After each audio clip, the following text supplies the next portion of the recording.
Mainit na pinag-uusapan ngayon ang issue na pag-alis ng ilan sa mga members ng Sex Bomb Girls sa poder ng manager nilang si Joy Cancio. At ano nga bang sa loobin ni Joy? Alamin natin, panoorin natin po. Sex Bomb Girls, nagkawatak-watak na nga ba ng tuluyan? Talent manager ng grupo na si Joy Cancio, nilayasan na di umano ng mga miyembro ng all-female group. Naglabasan sa iba't ibang pahayagan na di umano'y umalis na sa poder ni Joy Cancio ang ilan sa mga alaga niya sa grupong Sex Bomb dahil sa kanyang maling pamamalakad. Nagumpisang pumutok ang issue nang mapabalitang mawawala na sa ere ang Day 17 matapos ang mahigit na 20 seasons nito sa GMA. Sa eksklusibong panayam ng paparazzi kay Joy Cancio, inamin niya na may mga umalis ngang miyembro pero nagpaalam naman daw sa kanya ang ilan sa kanila. Samantalang hindi na niya ni-renew ang kontrata ng iba pa sa mga ito. Isa-isa ring sinagot ng controversial na manager ang mga akusasyon sa kanya na dahilan daw ng pag-alis ng kanyang mga alaga. Una, naging unfair di umano si Joy dahil naging priority niya si Rochelle Pangilinan. Hindi totoo yun kasi unang-una, kliyente po ang lumalapit sa amin para mabigyan ng proyekto si Rochelle. Ikalawang akusasyon, mababa di umano ang talent fee na ibinibigay ni Joy sa kabila ng mataas na singil niya sa mga kumukuhang producers sa all-female group. Kung di sila happy, free silang umalis. Kasi before they started, when I met them, binigyan namin sila ng masasabi mong lesson. Nag-invest kami. Hindi lang sila basta dancer na kung ano yung nakita mo sa pagsasayaw nila, dinevelop namin sila. So lahat ng galaw walang libre ngayon. Binihisan namin sila. 'Di ba? Tapos parang masasabi na ang baba. Kaya nga yung sinasabi ko, magtanong-tanong muna sila.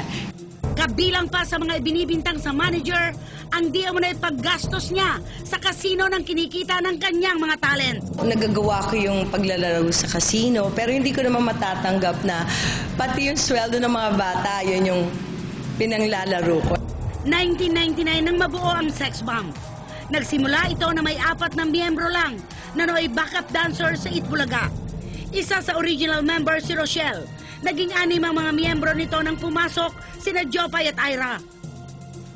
Hanggang sa madagdagan na ng madagdagan ang grupo na binuo at pinamahalaan ni Joy sa ilalim ng kanyang kumpanya, ang Focus Entertainment Incorporated.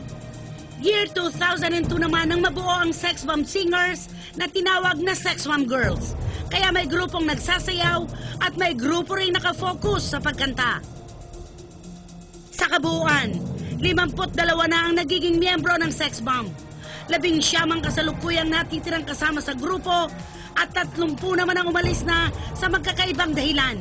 Kabilang sa mga ito sina Jopay Pagya, Yvette Pabalan, Daniel Ramirez at Aifa Medina. Si Jopay na nagpaalam sa akin ng February, hindi na siya magre-renew kasi nga meron siyang business na dapat tutukan. So sabi ko, sige, kung mas makakaganda ang future mo sa show business, doon ako nasaktan kasi si Aifa is like a friend to me. Pag may problema nga personal, pinag-uusapan namin, nagbibigay ako ng advices. Tapos, all of the sudden, nakakarinig lang ako na, yun nga, hindi niya alam kung pipirma siya o magre-renew siya. Sa akin, ayoko naman yung nagda-doubt sila. Bakit nagiging problema sa kanilang pagre-renew? Binibigyan ko naman sila ng trabaho, di ba? Si Yvette kasi hindi ko siya nakausap personally. Sinabi na lang niya sa office na hindi na muna siya magre-renew. Meron naman siyang gustong maabot na siguro hindi kaya ng management ko, di ba? Kaya okay lang sa akin yun dahil from the bottom of my heart, walang problema doon.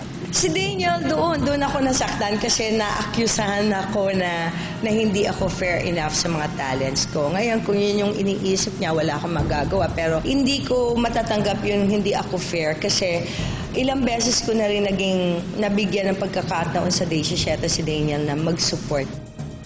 Aminado si Joy na bilang manager ay hindi naging madali ang lahat para sa kanya. Pero may natutunan daw siyang leksyon mula sa pangiiwan ng kanyang mga alaga. Siguro, ang masasabi ko, huwag masyadong maging close para pag nawala, hindi masakit.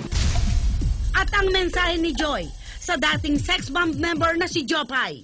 I know na minahal kita. So sana let's stick on our relationship na yung friendship ba na nabuo sa atin, di ba? At I know na mahusay na manager si Wingard. From the bottom of my heart, welcome na welcome at tanggap ko kung nasaan ka ngayon. Sana marating mo yung gusto mong marating. And I pray for you.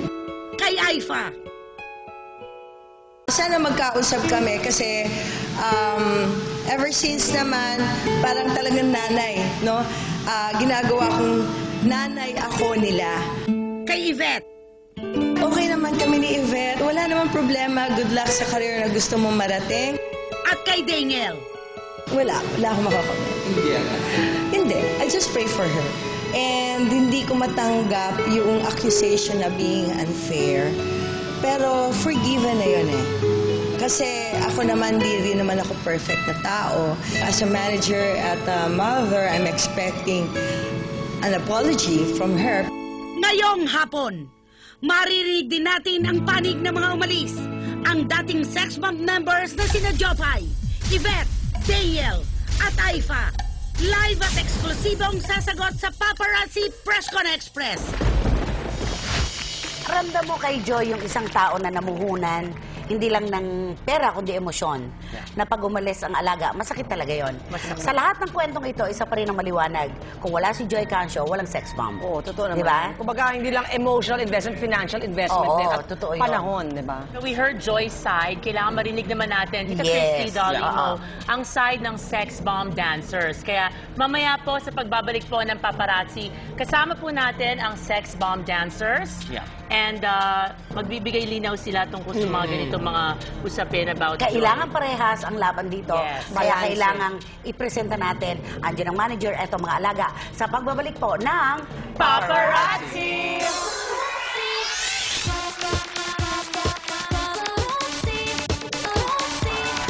Tulad po na aming pangako sa inyo mga kapatid, pagkatapos po nating marinig ang panig po ng manager ng sex bomb, narito naman po ang mga miyembro na umalis na sa kanyang pangangalaga. Kasama natin, Rufa. First, si Jopay. Okay, si Jopay. Magandang hapon sa'yo. Yvette. Si Yvette. Magandang hapon po. Si Daniel. Po, good afternoon. At si Aifa. Magandang hapon sa inyo. Good afternoon po. Okay. Narinig natin yung kwento ng inyong manager kanina. Una muna, sa punto ng pinansyal, totoo ba na kapag tumatanggap si Joy ng mga shows nyo sa probinsya o kahit saan, maliit na halaga ang sinasabi sa inyo, hindi sinasabi totoo? Hindi po. Hindi po totoo Okay. yun. Bali, yung about naman po dun sa mga budget naman po ng sex bomb, may kontrata naman po yan eh. So, nandun po talaga yung percent na kinukuha talaga ng isang manager. So, yung masasabi po namin na parang kinakangkong niya yung pera, hindi po totoo